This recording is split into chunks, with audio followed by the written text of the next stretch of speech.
Hey guys, it's Dose of J here. Thank you guys for tuning in for another video. And in this video, I posted something on Instagram saying if you guys would like to see a 5 best cars to modify or 5 best mods for your car. And you guys chose 5 cars that are good to modify. So without further ado, we're gonna get right into it. These are, in my opinion, the top 5 cars to modify. Now I know there's tons of cars out there, and to pick one over the other is absolutely impossible, and regardless there are going to be different opinions. But however, this is just my list that I think would be best for anybody to get that's getting into cars or is looking for a car to modify in general. So without further ado, here is my list, so let's start off. Now to kick off, the first car on this list would have to be the Acura RSX / Type S. Now I'm sure you guys know a lot about this car, and I'm sure you guys have seen this car around everywhere. There's a very big reason why a lot of people choose this car to start off when modifying, or just choose this car to modify in general.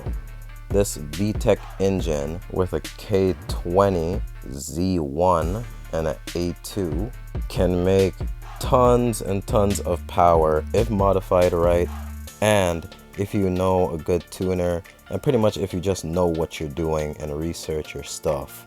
This high revving engine is an absolute joy on highways or on curvy roads. Wherever you take it, this car can handle it. It is an absolute joy. People underestimate it so much. You could pretty much find these cars at pretty much any car meet or any car shows. They are highly popular, and you can find videos of these cars handing the sauce, sending people to Gapplebees. But this thing is such a beast when done right. When you modify this car right and go down the right pathway, I'm telling you, you will be satisfied, more than satisfied with this thing. And that is the reason why the Acura RSX / Type S is number 1 on this list.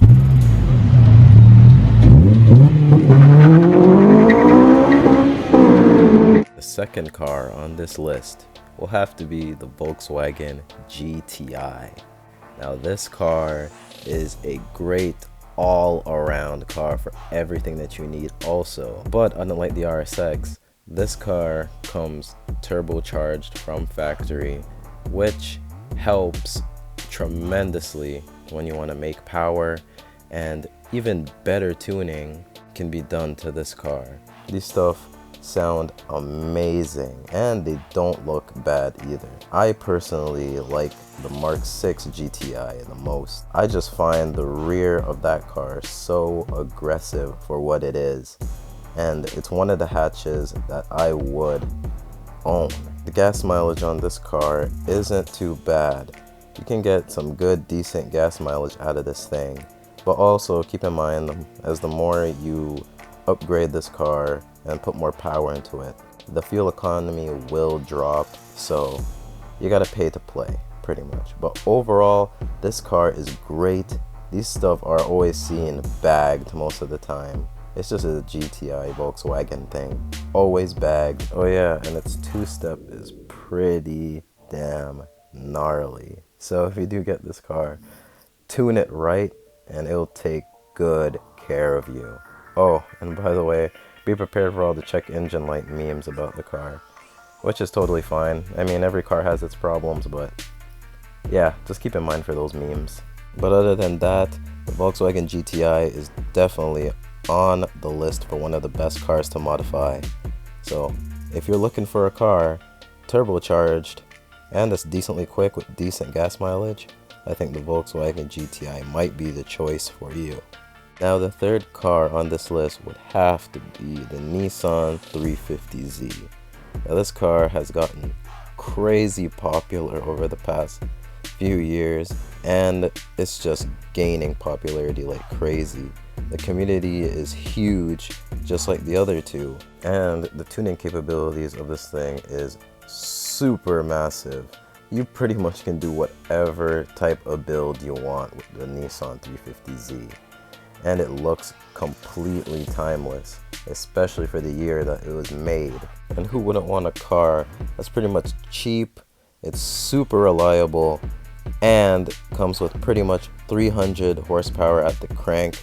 I mean, you can't go wrong with a 350Z at that point. And these cars can fit some thick boy wheels on the stock body, which is absolutely insane, especially for a stock bodied car. Then if you go super crazy and go with a wide body kit for this car, you can pretty much do any setup you want on this car. It will handle it all, it'll take it all. But just keep in mind, for the exhaust, please do the exhaust right if you get this car. Please don't go with the straight pipe for this car. Please don't do it, because if you do that, you're going to be sound like a trumpet and you're going to be making people's ears bleed. Now please just do a proper exhaust setup on this car, and trust me, you will be so happy that you did. And one common problem with the 350Z is that yes, it burns oil like crazy. So if you're looking for one in the market, please make sure that it's not burning oil, or if it is, make sure you stay on top of that. And also, please keep in mind that these cars have a nice resale value. They have pretty much depreciated to their lowest point at this point in time. So if you do plan on getting one and selling it later on in the future, you can get a pretty dang penny for that thing. This car has pretty much became the new 240 SX at this point. Everybody wants one, everybody has one, and everyone drifts these things and tracks these things and takes them to shows. They're just the all-around car. It's just reasons like that that make the 350Z one of the most popular car choices when modifying a car, and for that reason it is number 3 on this list. So number 4 on this list will have to be the Mazda Speed 3. This car is super underrated. It's crazy how many people do not know of this car, and some people who don't even have a clue of the power that this thing holds.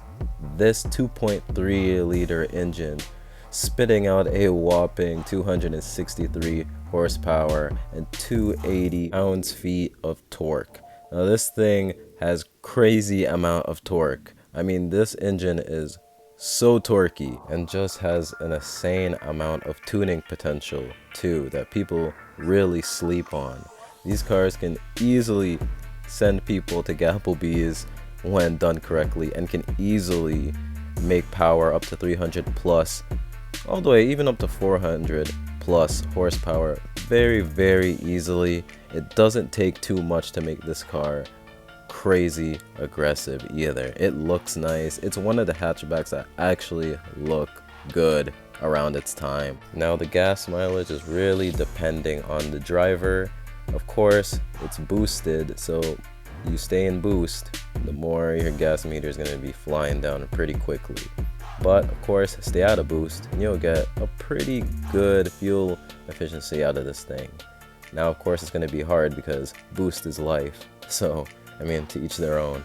And one big tip of advice, please don't floor this car or go into boost before hitting 3000 RPM. Just don't do it. And for the love of God, please make sure the first mod you do on this thing is the high pressure fuel pump. I cannot express that enough. A lot of people go into mods and does air intake and exhaust and all these stuff and does not do the high pressure fuel pump. This should be one of the first things to do once you get this car. And also after that, you want to change those motor mounts, because the motor mounts in the Speed 3 are absolutely garbage. I repeat, absolutely garbage. So be sure to change those two things. But other than that, the Mazda Speed 3 is an absolute great car to look into if you're looking for a car to modify. It has a lot of good things going for it, but also can be a pit of hell if not done properly with care. But anyway, the Mazda Speed 3 is number 4 on this list. The final car on this list is no other but the Lexus IS 300. Now this car, I'm sure you guys all know and love. And if you don't know too much about this thing, under the hood is well known for the 2JZ engine that's under it. Not the GTE, so don't get your hopes up. But the regular 2J NA, which still is a pretty good motor for what it is. A lot of people like to bash the motor, But really and truly, you can make some good power off of the NAJZ engine. This car has a good amount of tuning potential too. You really see these cars mostly as drift track cars, and you see them at shows every now and again. I don't really see too much of these cars. I think they're actually pretty rare for what they are, especially if you find one with a manual transmission, because there are tons of automatic transmissions, but to find a good condition manual transmission IS300, good luck with that. But if you can always manual swap the auto and it'll be fine. If you really got the money, just go ahead and throw the actual 2JZ GTE engine in it and call it a day, and this thing will be spanking people left and right, because I'm sure everybody knows the potential of a 2J. This car does not look ugly at all. Some people have mixed opinions about it, but I find it actually pretty damn good looking, especially with the drifter front end. You know, it's really sad that we don't see too much of these cars anymore, which is kind of sad because they have some good potential. I wish we seen more of them around in the car community. Now, things to look for when buying this car is not really too much. It's pretty durable for what it is, but the things that you really want to look out for is just to check engine light or if there's any oil leaks. Other than that, I mean, there's not really too much that is wrong with these cars. If I do make any mistakes, you guys can correct me in the comments, but for the most part, I don't really hear of too much bad stuff being said about this car, which at that point is why this car is number 5 on this list. And that's my list for the 5 best cars to modify. Now, if you guys did enjoy this video, please smash that like button and then be sure to subscribe for more videos. If you guys do want a part 2 of this, let me know down in the comments. Let me know if it gains enough interest, then I'll do it. And be sure to leave your guys' comments down below on the top 5 that you think are the best cars to modify. But anyway guys, I'll see you guys in the next video. Stay humble, stay blessed.